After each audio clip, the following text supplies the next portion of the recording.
Well, hello everyone.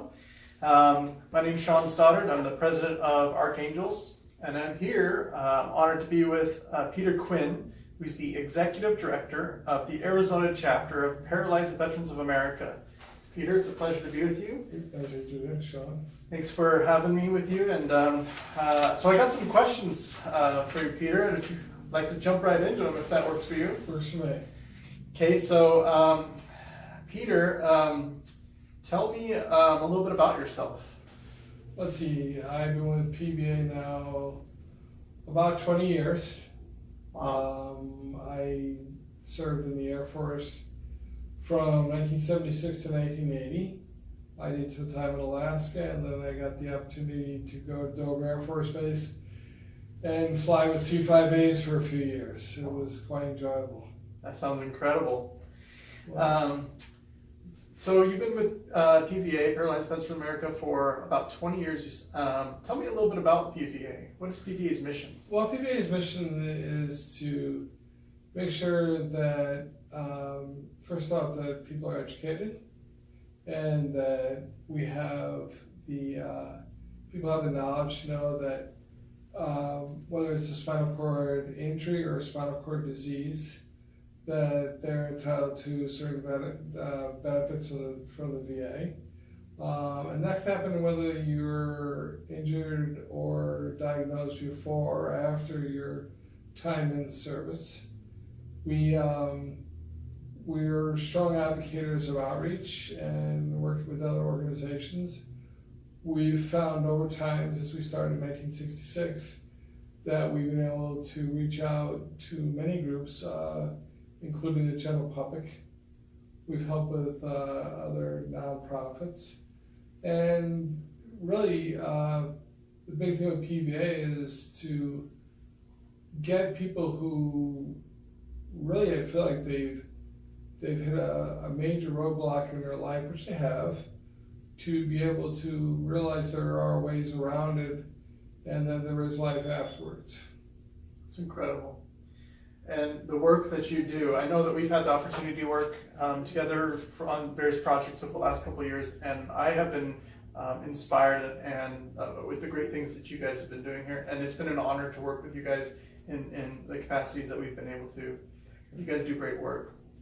So you talked a little bit about PVA and its mission. As far as membership goes, what does that entail? Membership entails that you have a spinal cord injury or disease. You have to be an honorary discharged veteran, general discharge at least, an American citizen, and that you're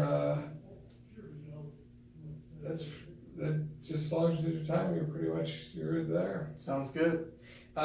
You and I have chatted a little bit about that the VA and some of the benefits that they provide. Can you talk a little bit about modifications to vehicles? Sure. If you're in need of a chair and the VA issues you a chair, and I would recommend that. A lot of people like to go get different things, but the VA will give you quality products. They'll give you some of the best products you've ever seen. With that, like I'm sitting in a power chair or even a man chair, they will help you with ingress and egress at a minimum of a vehicle. If you're service connected, there's also a vehicle grant that comes along with that. But every 4 years you can change over and get, say, a van modified to get a lift put in or a ramp or so forth and so on.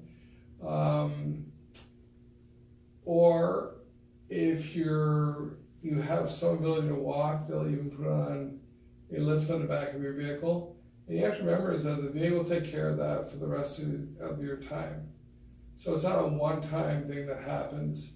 For non-service connected veterans, it's every 4 years. For service connected veterans, it's every 2 years. That's incredible. Do they do anything for houses? They do. For housing modifications, they'll ramp your home within reason, and they also have, for non-service connected veterans, there's a $2,200 grant for modifying your home, like a shower or things of that nature. And for service-connected veterans, there's a higher amount that they'll modify the house to make it more accessible for you to get around and to become accessible for you, multiple entrances, so forth and so on, right down to your garage and electric door opener. That's outstanding. So that's really good information that you don't have to be service connected. If something happens to you and you find yourself needing a wheelchair or needing some type of assistance, the fact that you served, there are some benefits and entitlements. So that's really good information. Oh, definitely is. A lot of people don't realize that if you were to break your back or your neck after you were out of the service, you would be entitled to veteran benefits. Myself, I broke my neck after I was out of the service, and the VA took care of me. If you have certain diseases, as long as, like say ALS, if you were to get ALS, you become service-connected. Service-connected veteran like that would be entitled to a multitude of things. Unfortunately, the short lifespan, they give you a lot, and the reason is to get you started quickly. They do motivate and get you up the line. Usually you get a chair within 8 weeks. Vehicle modification is also approved in 8 weeks. There's a check in the bank in 8 weeks. They're that fast. If you go to and use service officers, PVA service officers specialize in ALS. MS patients or people who are diagnosed with MS can be listed as service connected if their diagnosis is within 7 years after being discharged. And that can be done by a civilian doctor. You don't have to have that done in the military. MS, again, depending on the level of your disease, with that, it becomes a long-age thing as you need whether you need a wheelchair, whether you need housing modifications, and PVA specializes also in that. Our service officers would upgrade you as things start to digress. And of course, all services are free. That's really good information. And I think that just to double state that, we've talked a little bit about this before the video, but so if you're diagnosed with ALS after your service, and it doesn't have to be while you're in the service, but it will be service connected. So that's really good information for maybe if you're the veteran, or maybe a spouse or father, mother, whoever it is, son, daughter.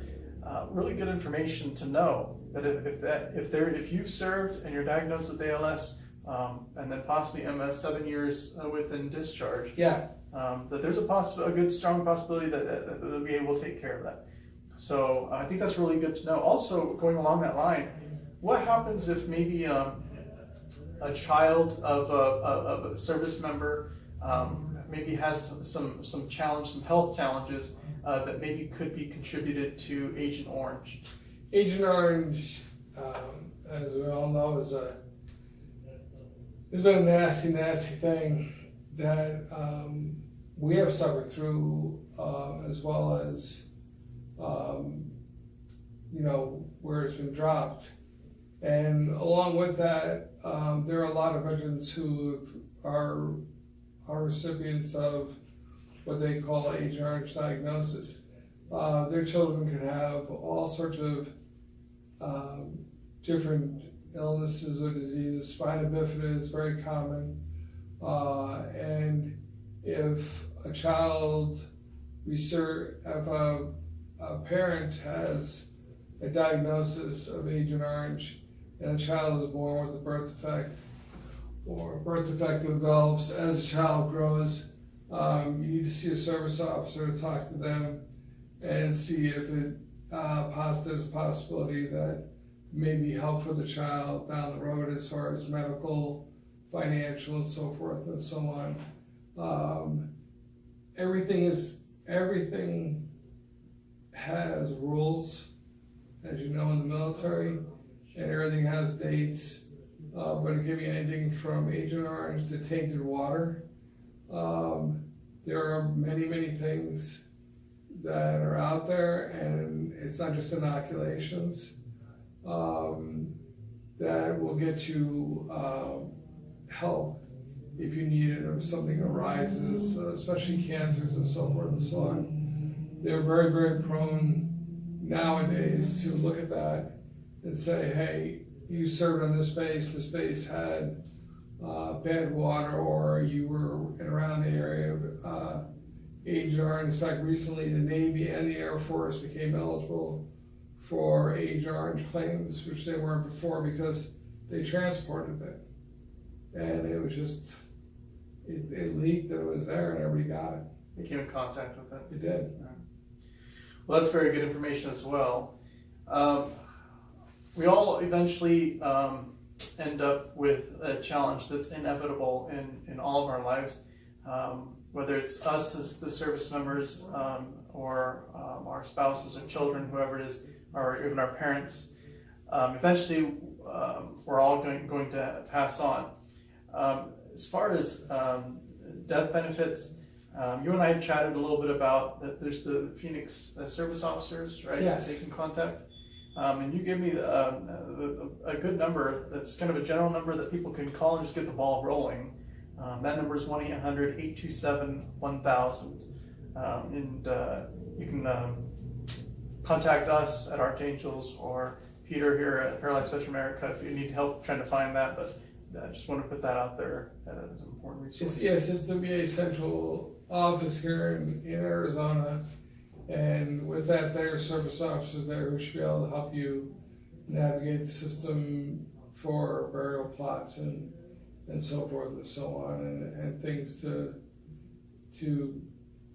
give the final rights to the people who deserve it. Absolutely. Well, Peter, it's been awesome. I have one question left for you. Do you have any recommendation for service members that are in right now? Anything that they should hold on to or do in order to help their life be easier after the service when they're trying to navigate the red tape of all trying to do claims and things like that? I do. I find that a lot of veterans end up with injuries while they're in the service, and they're not documented. And I tell everybody the same thing. I have spoken to a lot of young men and women. I tell them all the same thing, and that is to document anything that happens to you, and to not only get to document it, try and get a copy of it. Unfortunately, people get in a hurry, things aren't written down.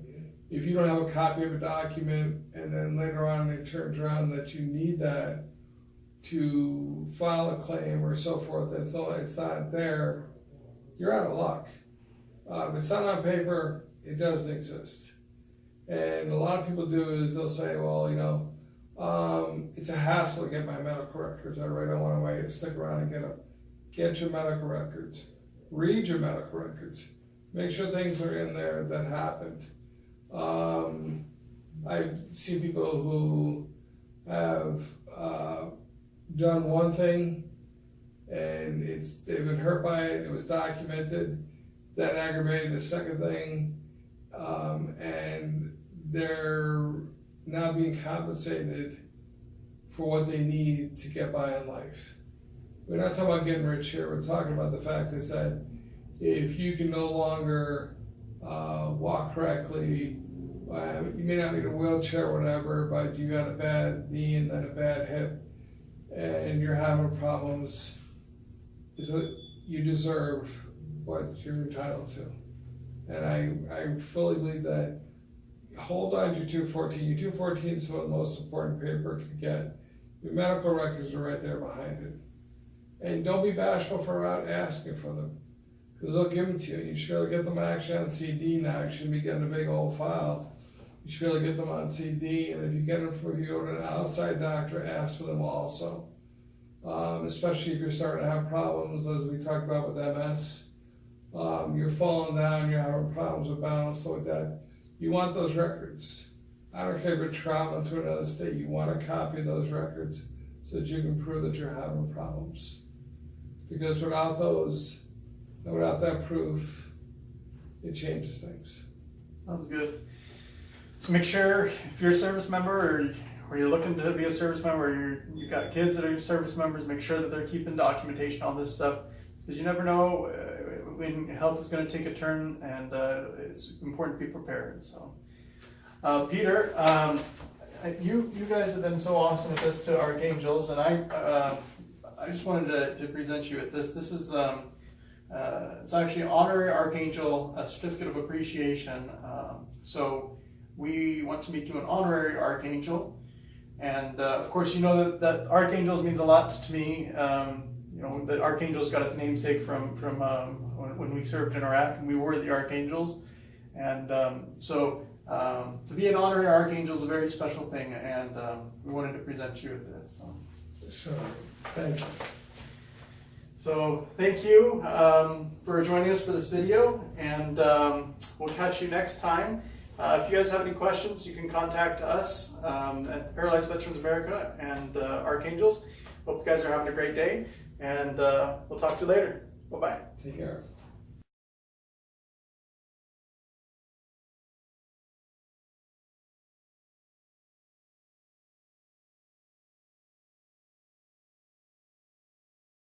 Thank you.